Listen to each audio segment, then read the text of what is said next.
Semuanya rekan-rekan media, hari ini kita kedatangan keluarga almarhum Tina. Yang pertama sebelah kiri saya adalah siapa namanya? Terlihat apa? Oh, kira Pak Almarhum bukan makanya Pak. Terlihat ya, kakak kandung almarhum. Ya, kakak kandung dari Tina. Bapak. Was jadi bapak kandung almarhum. Ibu Gaisi bukan dari almarhum. Dari yang ganteng ini, tapi saya lebih ganteng. Virat produser yang bikin film ini. Oke. Agar lebih terorganisir, saya akan mencoba dengan mengajukan pertanyaan yang mewakili kalian. Karena kalau kalian nanti terlalu kemana-mana kurang terlalu sebagai wartawan seperti apa? Oke, kejadiannya tanggal berapa? Kamu bersaudara berapa orang? 4 orang. Kamu nomor berapa? Almarhum balik umur berapa dia pas kejadian itu? 16 tahun. Itu tanggal berapa? Gak bisa mah. Kejadiannya pertama dia dibonceng sama cowok yang juga almarhum. Dari mana ke mana berangkatnya? Mau main dijemput sama cowok ini. Oke. Mau jam berapa itu kejadiannya? Oke, habis itu nggak tahu lagi beritanya. Baru tahu kemudian bahwa almarhum sudah meninggal. Berapa lama kemudian? Malam itu juga. Yang kasih tahu siapa?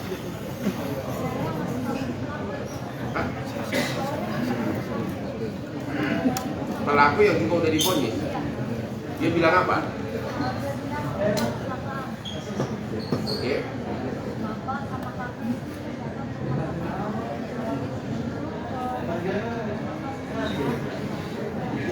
Nama pelaku yang datang ke rumah itu siapa? Ada bapak tahu?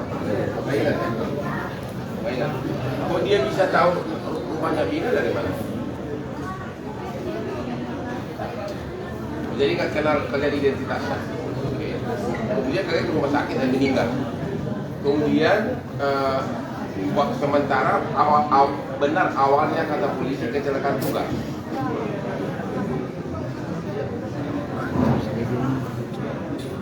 Oke, kemudian memang waktu tiba di rumah sakit masih bernapas almarhum, tapi nggak sempat ngomong, nggak bisa ngomong.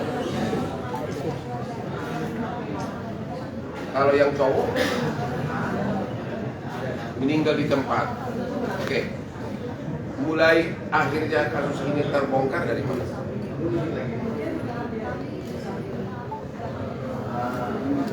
Sudah 3 hari almarhum, apa yang terjadi?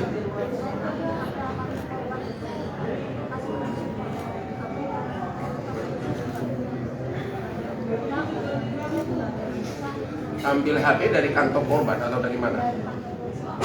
Oke, masih utuh semua. Oke, terus?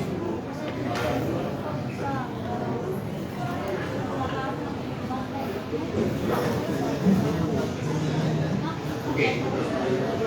Motor nggak rusak, HP tidak rusak, tapi oleh oknum polisi saat itu disebutkan kecelakaan tunggal gitu. Nah, ini nih perhatian dari polisi ya. Motor tidak rusak, tapi HP tidak rusak, tapi pernyataan pertama dari polisi disebut kecelakaan tunggal. Oke, terus?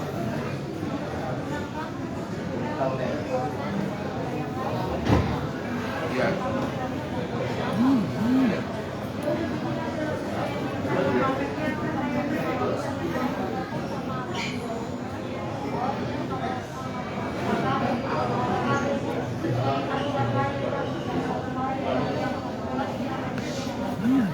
Oke, jam 1 malam hari ketiga kalian ditelepon oleh abangnya yang kesurupan itu.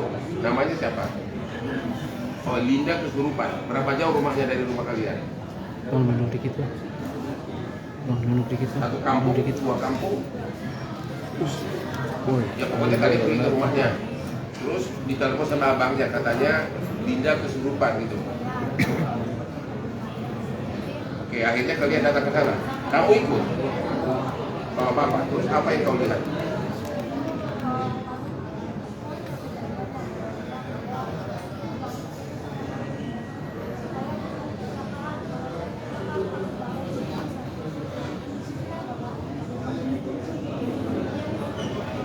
Si yang kesurupan Dinda ini ngomong begitu. Terus apalagi yang dia ngomong?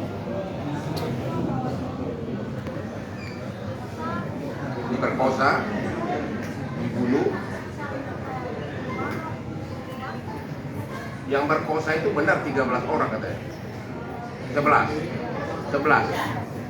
Apa? Oke, ada berapa orang yang berkosa nggak tahu. Oke, terus apa lagi yang dicerita?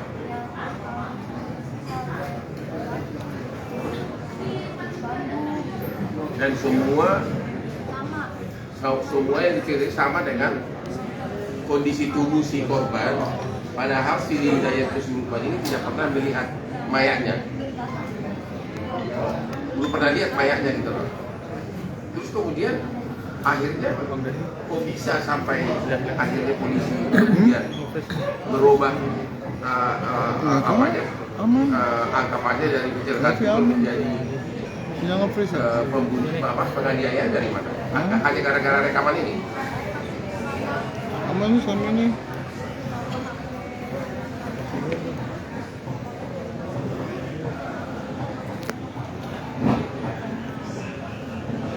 Ya. Bapaknya almarhum bukan polisi. Makanya apa? Di Polres Cirebon. Oke, akhirnya dikasih terus. Apa? Nah, itu bapaknya almarhum yang cowok. Oke, terus.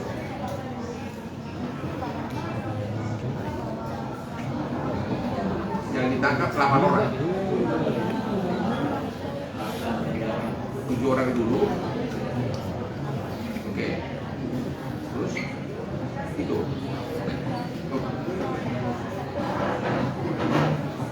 Dari mana Anda tahu? Banyak di media menyatakan yang 3 DPO ini katanya bapaknya polisi, benar kan?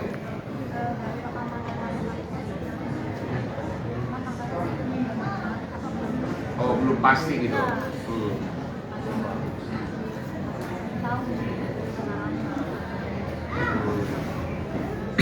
Oke, ada lagi yang mau ditambahkan?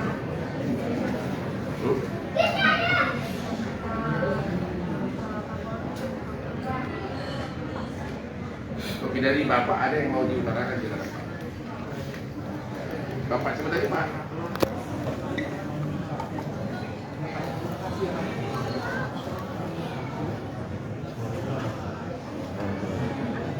Dari Ibu, apa himbauan ke polisi? Boleh suara. Ya.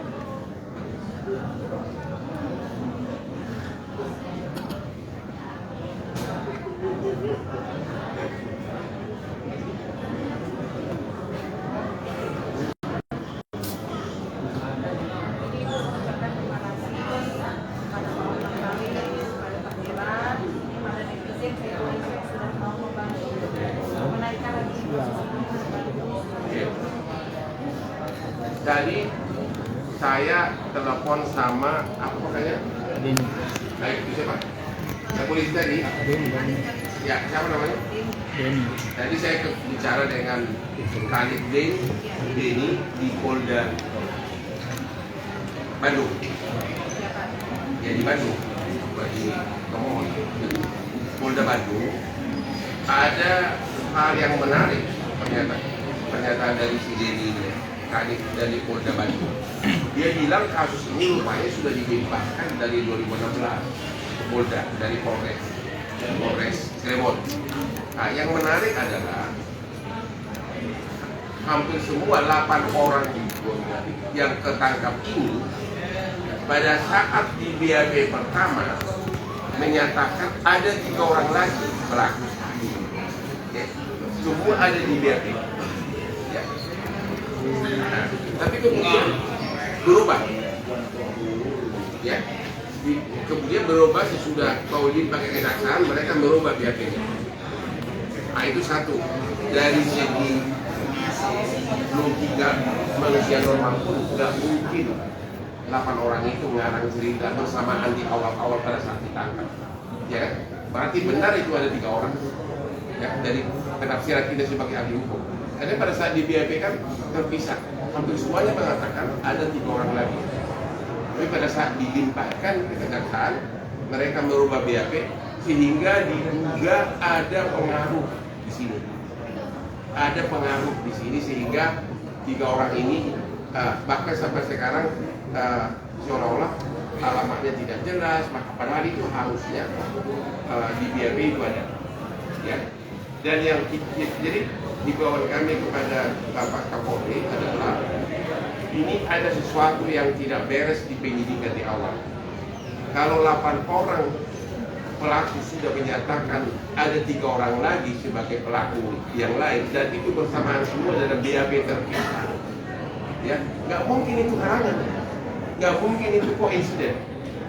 Tapi kemudian kok bisa BAP di BAP berikutnya pada saat di BAP akhir, pada saat penyitaan mereka merubahnya seolah menyangkal bahwa keterlibatan 3 orang ini, ya. Yang kedua, pada saat ini produser Diraj pada saat mau syuting, ya, boleh diceritakan ada oknum polisi yang datang menghalangi agar jangan dilanjutkan syutingnya.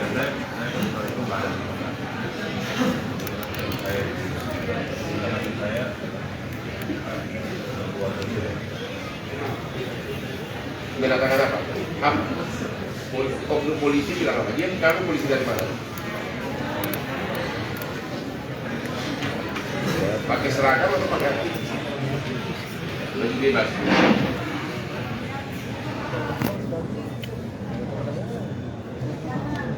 Suara apa? Mbak, suaranya Mbak. Jadi, Ibu nggak tahu pasti apakah dia polisi atau intel polisi. Tapi dia mengatakan bikin nama jelek polisi. Ya.